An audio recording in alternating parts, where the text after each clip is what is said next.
పెద్దమ్మ తల్లి ఆలయ నిర్మాణానికి విరాళం అందజేసిన మిర్చి బండి సతీష్ సిద్దిపేట జిల్లా గజ్వేల్లో ముదిరాజ్ సంఘం వారి ఆధ్వర్యంలో నిర్మిస్తున్న శ్రీ పెద్దమ్మ తల్లి ఆలయ నిర్మాణానికి సహాయార్థం విరాళం 21,000 రూపాయలు అందజేసిన పల్లవి ఫుడ్ కోర్ట్ అధినేత మిర్చి బండి సతీష్ నాగరాణి దంపతులు వారి కుమారులు రాజా కళ్యాణ్.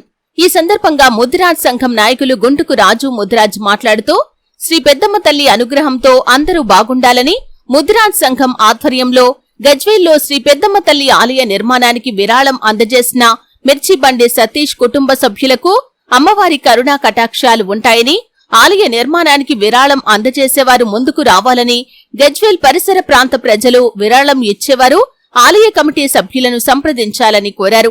అమ్మ దయ ఉంటే అంతా మంచి జరుగుతుందని అన్నారు. ఈ కార్యక్రమంలో ముదిరాజ్ సంఘం నాయకులు తదితరులు పాల్గొన్నారు.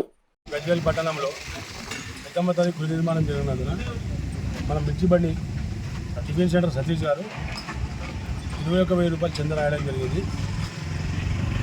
మా ఈ గజ్వేల్లో చాలా ఏళ్ళ తర్వాత పెద్దమ్మ గుడి అనేది స్టార్ట్ చేశాం. ఇందులో ముదిరాజు సంఘం ముదిరాజు కుటుంబాలే కాక పట్టణంలో అన్ని సంఘాలు అన్ని వర్గాల వారు చందాలు రాసి గుడి నిర్మాణం చేసుకుంటున్నాము. ఈ గుడి నిర్మాణానికి దోహదపడినటువంటి చందాదారులకు భక్తులకు అందరికీ మాకు మేము అమ్మవారి తరఫున సుఖశాంతులతో అమ్మవారి దీవెనలు ఉండాలని కోరుకుంటున్నాం.